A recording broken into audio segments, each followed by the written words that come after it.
আজি সংবাদমেলত ক'ব খুজিছোঁ যে আমি মটৰ শ্ৰমিক, মটৰ মালিক, সৰু সৰু মটৰ মালিক আৰু স্বনিয়োজিত মটৰ মালিক অৰ্থাৎ যাৰ গাড়ী আছে নিজে চলাই নিজে মালিক, ইয়াক কয় স্বনিয়োজিত মালিক। এই সকলোৰে আমি সংগঠন all India road transport workers federation. এইটো অল ইণ্ডিয়া লেভেলত আমি অসম ৰাজ্যিক কমিটি, মই সভাপতি, আমাৰ এডভাইজাৰ আছে, ইপিনে এডভাইজাৰ আছে, ইপিনে আমাৰ সভাপতি আছে। আমি সিদ্ধান্ত গ্ৰহণ কৰিছোঁ যে এইবাৰ বৰপেটা লোকসভাত CPIM প্ৰাৰ্থী মনোৰঞ্জন তালুকদাৰক আমি প্ৰত্যক্ষভাৱে মুকলিভাৱে সমৰ্থন জনাইছোঁ। আৰু সমৰ্থন জনাই আমি এই গোহাৰিও আমি বিলি কৰিছোঁ, ঠায়ে ঠায়ে আমি মেল মিটিঙো কৰিছোঁ। ইয়াৰ কাৰণটো হ'ল যে মনোৰঞ্জন তালুকদাৰ এনেকুৱা এজন ব্যক্তি যিজনে প্ৰথম 21 চনত MLA নিৰ্বাচিত হৈয়েই প্ৰথম বিধানসভাৰ প্ৰথম বক্তব্যতেই তেওঁ পৰিবহণৰ ওপৰত এটা সবল বক্তব্য ৰাখিছিল। আৰু তাত সৰু সৰু যিবিলাক মটৰ মালিক, মটৰ শ্ৰমিক বা সৰ্বত্ৰ প্ৰকাৰে যি শ্ৰমিক, এই শ্ৰমিকবিলাকৰ কাৰণে কল্যাণৰ কাৰণে চৰকাৰে যেতিয়া আইন কৰে তাৰে কাৰণে বক্তব্য ৰাখিছিল। আৰু তেওঁৰ বক্তব্য আৰু মটৰ শ্ৰমিকৰ আন্দোলন চৰকাৰে এখন আইন প্ৰণয়ন কৰিবলৈ বাধ্য হৈছিল, কিন্তু আজিলৈকে কাৰ্যকৰী নকৰিলে। আৰু মনোৰঞ্জন তালুকদাৰ এনে এজন ব্যক্তি যিয়ে তেওঁ MLA হোৱাৰ আগৰ পৰাও, MLA হোৱাৰ পিছতো অসমত যি মটৰ শ্ৰমিক আন্দোলন গঢ়ি উঠিছে বিভিন্ন দাবীত, এই মটৰ শ্ৰমিক আন্দোলনক তেওঁ প্ৰত্যক্ষভাৱে পৰোক্ষভাৱে সহায় কৰিছে। যেতিয়াই আমি মেল মিটিঙত তেওঁক মাতিছোঁ তেওঁ আহি মটৰ শ্ৰমিকৰ পক্ষে বক্তব্য ৰাখিছে আৰু বিধানসভাতো তেওঁ কেইবাবাৰো প্ৰশ্ন উত্থাপন কৰিছে। বিশেষকৈ অসম চৰকাৰে অসমত মটৰ পৰিবহণৰ ওপৰত যি টেক্স জাৰি কৰিছে, অত্যধিক টেক্স আৰু যধে মধে ফাইন, বিভিন্ন কাৰণত ফাইন, মুঠতে চৰকাৰক টকা লাগে, ফাণ্ডত টকা লাগে। আৰু এই টকাৰ কাৰণে তেওঁলোকে বাছি লৈছে পৰিবহণ বিভাগটোক, যে পৰিবহণৰ পৰা যেন তাৰ টকাটো বেছিকৈ আনিব আৰু কোটি কোটি টকা আদায় কৰিছে। এনেকুৱাকৈ ফাইন কৰে দুই এখন গাড়ীত যে গাড়ীখনৰ দামত কৰি আধা হয় ফাইন। এনেকুৱা কিছুমান পুৰণা গাড়ী য'ত 40,000 50,000 ফাইন কৰিছে, গাড়ীখনৰ মালিকে উলিয়াই আনিব পৰা নাই। এই অত্যধিক ফাইন, পেট্ৰল আৰু ডিজেলত অত্যধিক দাম, টোল টেক্স আৰু এই যে গাড়ীৰ ওপৰত টেক্স, GST, গাড়ীখন কিনোতে GST, পেট্ৰলত GST, পেট্ৰলৰ দাম, ঠিক তেনেকৈ যিকোনো পাৰ্টছৰ দাম, আপোনাৰ গাড়ীখন ৰেজিষ্টাৰ কৰিব যাতে GST, সৰ্বত্ৰ প্ৰকাৰে যি ধৰণে তেওঁলোকে মটৰৰ ওপৰত চাঁদা সংগ্ৰহ কৰে, ইয়াৰ ফলত সৰু সৰু মালিকবিলাকে আজি মটৰৰ ব্যৱসায়ৰ পৰা বাহিৰলৈ যাব লগা হৈছে। আৰু আজি সংখ্যাত কিমান জানে? অল ইণ্ডিয়া লেভেলত স্বনিয়োজিত মটৰ মালিক হৈছে প্ৰায় 90%। স্বনিয়োজিত, নিজৰে গাড়ী নিজেই চলায়। 10%হে বিৰাট বিৰাট ডাঙৰ ডাঙৰ মালিকৰ। আজি যেনেকুৱা ই ৰিক্সাবিলাক, ই ৰিক্সাৰ 100জনেই নিজে মালিক, নিজে শ্ৰমিক। সৰু সৰু যিবিলাক আজি মেজিক বা যিবিলাক আজি দেখে সৰু সৰু ট্ৰাক, সৰু সৰু বাছ, এইবিলাকৰ বেছিভাগেই নিজে মালিক, নিজে শ্ৰমিক। গতিকে অসমত আমি ধৰিলোঁ 90% নহ'লেই যেনিবা 70%, সেইসকলে যে শ্ৰমিক নিজে মালিক, সেইসকলে আজি গাড়ীৰ ব্যৱসায় এৰিবলৈ বাধ্য হৈছে। বৰপেটা লোকসভা সমষ্টিত আপোনালোকৰ যি সংগঠন, আপোনালোকৰ সংগঠন কিমান সদস্য আছে? আমাৰ বৰপেটা জিলাত বৰপেটা লোকসভা সমষ্টিৰ আণ্ডাৰত মটৰ শ্ৰমিকৰ সংগঠন চবফালে আছে, কম বেছি পৰিমাণে, কিন্তু কম বেছি পৰিমাণে নহয়। ইয়াত ভাল সংগঠনে আমাৰ আছে। আমাৰ ই ৰিক্সাৰ মাজত সংগঠন আছে, ট্ৰাকৰ মাজত আছে, বাছৰ মাজত আছে, নাইট চুপাৰৰ মাজত আছে, সকলো পিনে আমাৰ সংগঠন আছে। আৰু আমি এই সাংগঠনিকভাৱে আমি আহ্বান দিম আৰু বৰপেটা লোকসভা সমষ্টিত মটৰ শ্ৰমিকৰ যথেষ্ট ভোট মনোৰঞ্জন তালুকদাৰে পোৱাটো নিশ্চিত। কাৰণ আগতে দেখা গৈছিল যে চাহ বাগানৰ শ্ৰমিকেহে ভোট দিলে এটা MLA জিকে, কিন্তু মটৰ শ্ৰমিকে এতিয়া এনেকুৱা বৃদ্ধি হৈছে যে একোটা সমষ্টিত 50,000 60,000লৈকে মটৰ শ্ৰমিক। বৰপেটা জিলাখনতে প্ৰায় 60,000ৰ ওপৰত ই ৰিক্সাই আছে, সৰু গাড়ীটো বাদেই দিলোঁ।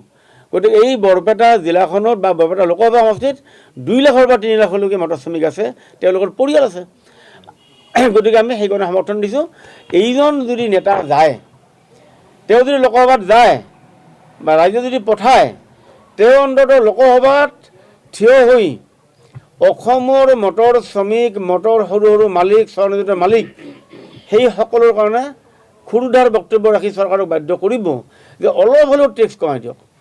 আমি মটৰ শ্ৰমিক আন্দোলনৰ এটা দাবী কৰিছোঁ, মটৰৰ ক্ষেত্ৰত টেক্স কমাই দিয়ক, অলপ সহজ কৰি দিয়ক। কিয় কৈছোঁ যে অসমৰ পৰা লক্ষ লক্ষ য়ং ল'ৰা, শিক্ষিত উদ্যোগিত ল'ৰা বাংগালোৰ, কেৰালা, পুনে, মাদ্ৰাছ, দিল্লীত চব গৈ আছে। কিন্তু ই ৰিক্সাখন ওলোৱাৰ পিছত এতিয়া সেইটো কমিছে। ই ৰিক্সাখন চলাই অন্ততঃ সি ঘৰত থাকি ৰাইজকো সেৱা আগবঢ়ায় আৰু নিজৰ পৰিয়ালখন চলাব পাৰে। কিন্তু আচৰিত কথা, সেই ই ৰিক্সাৰ ওপৰত 18% টেক্স। ই ৰিক্সাখন কিনিব যাওঁতে প্ৰায় 20,000 টকা, 25,000 টকা তেওঁ টেক্স দিব লাগে। ৰেজিষ্টাৰ কৰিব যাওঁতে টেক্স, লাইচেঞ্চ যাওঁতে টেক্স। গতিকে এইবিলাকৰ কাৰণে আমি কৈছোঁ চৰকাৰক যে টেক্সটো কমাই দিয়ক, যাতে যিহেতুকে চৰকাৰে চাকৰি দিবই নোৱাৰে। কল কাৰখানা চৰকাৰে নকৰে, জাগিৰোড কাৰখানা বিক্ৰী কৰিলে, 5 গ্ৰাম কাৰখানা বিক্ৰী কৰিলে, কাগজ কল দিবই যদি নোৱাৰে চাকৰি। নিজে নিজে টকা লৈ নিজে নিজে এটা চাকৰিৰ নিচিনা এখন ই ৰিক্সা লৈছে, তাত আৰু এই অত্যাচাৰ কিয়? গতিকে এই দাবী নিশ্চয় মনোৰঞ্জন তালুকদাৰে এছেম্বলিত উত্থাপন কৰিছে, লোকসভাত গৈ উত্থাপন কৰিব। সেইকাৰণে আমি মনোৰঞ্জন তালুকদাৰক দিছোঁ। আৰু কেৱল মটৰ শ্ৰমিকৰ কথাটো নকয়, এইবাৰ এছেম্বলিত মটৰ শ্ৰমিকৰ নিচিনা অংগনবাড়ী কৰ্মীসকলৰ দাবীটো বাৰ বাৰ উত্থাপন কৰিছে যে অংগনবাড়ী কৰ্মীয়ে ইমান কাম কৰে, তেওঁলোকক ইমান কম দৰমহা কিয়? কেৰালাৰ নিচিনা ৰাজ্যত বেছি দৰমহা, দিল্লীৰ নিচিনা ৰাজ্যত বেছি দৰমহা, আৰু আন কেইখনমান ৰাজ্যত আছে যিবিলাক আপোনাৰ আঁচনিভুক্ত অংগনবাড়ী, আশা কৰ্মী, ঠিক তেনেকৈ আৰু আপোনাৰ অংগনবাড়ী, আশা কৰ্মী আৰু এই যে ৰান্ধনীবিলাক স্কুলত ৰান্ধে, ল'ৰাবিলাক যোৱাৰ সময়ত তেওঁলোকেও যায় আৰু ল'ৰাবিলাক ছুটিৰ সময়ত তেওঁলোকেও আহে। সমান, প্ৰায় সময়টো সমান।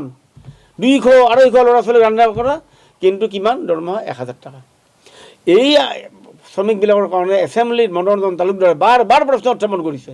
চৰকাৰক কৈছে যে ইমান যদি আঁচনি আনিব পাৰা, অংগনবাড়ী কৰ্মীকেইটাক অলপমান দৰমহা বঢ়াব নোৱাৰা, ইমান লাখপতি বাইদেউ কৰিবা, ইমান দিবা তিমান দিবা চবেই কৰা, কিন্তু সেই ৰান্ধনীকেইটা গাঁৱৰ গৰীব মহিলাকেইটাক একো কৰিব নোৱাৰে।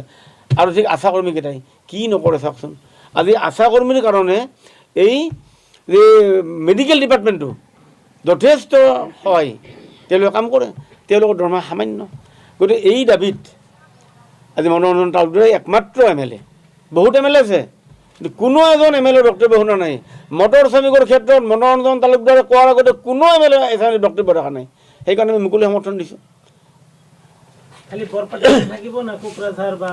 আমি এই সংগঠনটোৰ পৰা কেৱল মনোৰঞ্জন তালুকদাৰৰ ক্ষেত্ৰত, CPM-ৰ মনোৰঞ্জন তালুকদাৰৰ ক্ষেত্ৰত আমি ক্লিয়াৰ সিদ্ধান্ত লৈছোঁ।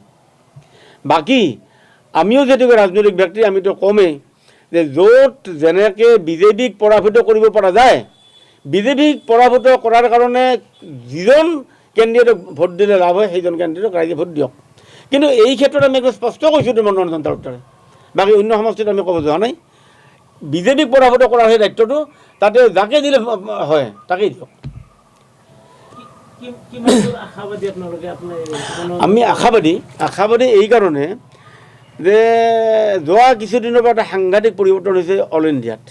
আৰু এইবাৰ NDA চৰকাৰ দিল্লীৰ ৰাজপাটত নাহে, এইটো প্ৰায় ক্লিয়াৰ হৈ গৈছে। এইবাৰ ইণ্ডিয়া জোট আহিব, ইণ্ডিয়া জোট অহাটো প্ৰায় ক্লিয়াৰ। আৰু আগৰ যিটো কৌশল চৰকাৰৰ যে ইলেকশ্যনটো লম্বা কৰি নিয়ে, বহুত লম্বা, যিমান লম্বা কৰে সিমানে মোদী ডাঙৰীয়াৰ NDA ভাল হয়। এইবাৰ যিমান লম্বা কৰিছে সিমান তেওঁলোকৰ বেয়া হৈ গৈছে। আৰু এতিয়ালৈকে তেওঁলোকে যিমানেই কৰক 400 পাৰ, 400 পাৰটো নহয় 200তে থাকি যাব যেন লাগিছে, 200ৰ ওপৰত যাব নোৱাৰে। আৰু এইবাৰ ইণ্ডিয়া জোট হোৱাটো প্ৰায় চিয়ৰ। গতিকে আমি আশাবাদী। আৰু মনোৰঞ্জন তালুকদাৰক বৰপেটা জিলা, বৰপেটা সমষ্টিৰ ৰাইজে মন বান্ধি লৈছে, মনোৰঞ্জন তালুকদাৰক জিকাবই। কাৰণ মনোৰঞ্জন তালুকদাৰৰ নিচিনা যোগ্য কেণ্ডিডেট ৰাইজৰ মাজত নাই, আৰু ৰাইজে এইবিলাক নিজে নিজে কোৱা কৰিছে। কাৰোবাৰ একেবাৰে নাজানে নতুন, কাৰোবাৰ বা টোপনি মাৰি থকা বুলি কয়, এই ৰাইজৰ মাজত আলোচনা, আমি এইবিলাক কথা ক'ব নাযাওঁ। গতিকে মনোৰঞ্জন তালুকদাৰক ভোট দিয়াৰ কাৰণে সকলো সৰ্বস্তৰৰ মানুহ প্ৰায় এক হৈছে। মনোৰঞ্জন তালুকদাৰক আমি মটৰ শ্ৰমিক কৰ্মচাৰী স্বজীয়ত মালিকসকলৰ সংগঠন AIRTWF-ৰ মুকলি সমৰ্থন দিছোঁ। ইতিমধ্যে মোৰ বন্ধু মথুৰা দাসে গোটেই কথাখিনি কৈছে যে মনোৰঞ্জন তালুকদাৰক কিয় ভোট দিব লাগে। এওঁ হ'ল জনদৰদী মানুহ আৰু জনগণৰ পক্ষত কথা কোৱা মানুহ।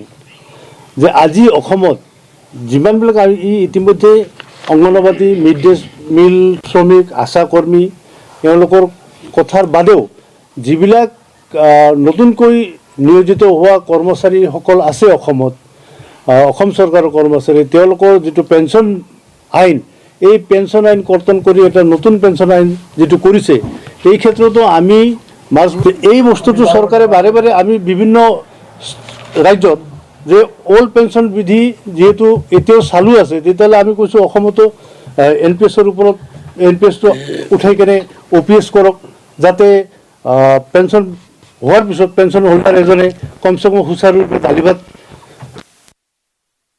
পাৰে মৃত্যুৰ বয়সলৈকে। যে এই চৰকাৰৰ এই ধৰণৰ নীতিৰ বিৰুদ্ধে আমি অহৰহ মাত মাতি আহিছোঁ আৰু মাত মাতি গৈছোঁ। সেইকাৰণে মনোৰঞ্জন তালুকদাৰক এটা বলিষ্ঠ কণ্ঠ আমি লোকসভালৈকে পঠোৱাৰ ব্যৱস্থা এটা চিন্তা কৰিছোঁ।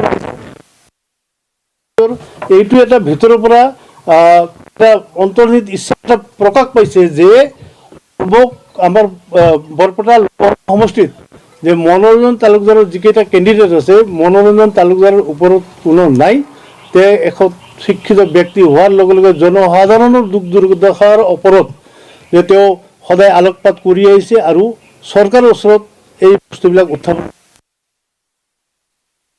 অংগনবাদীৰ সমস্যাই হওক, স্বাস্থ্যৰ ক্ষেত্ৰত সমস্যাই হওক, শিক্ষাৰ ক্ষেত্ৰতেই হওক, পৰিবহণৰ ক্ষেত্ৰতেই হওক, সকলো ক্ষেত্ৰতেই মাত মতা মানুহ হৈছে মনোৰঞ্জন তালুকদাৰ। গতিকে আমি যিকোনো ত্যাগৰ বিনিময়ত আমি ৰাইজক আহ্বান জনাইছোঁ, বৰপেটা সমষ্টিবাসী যিমান ৰাইজ আছে, যে সকলোৱে যে একে মুখে অহা 7 তাৰিখে কাঁচি হাতুৰি তৰাৰ ছবিত চাপ মাৰি আপোনালোকৰ জনপ্ৰিয় নেতা মনোৰঞ্জন তালুকদাৰক দিল্লীৰ আসনত, দিল্লীৰ লোকসভা আসনত বহোৱাৰ কাৰণে য'ত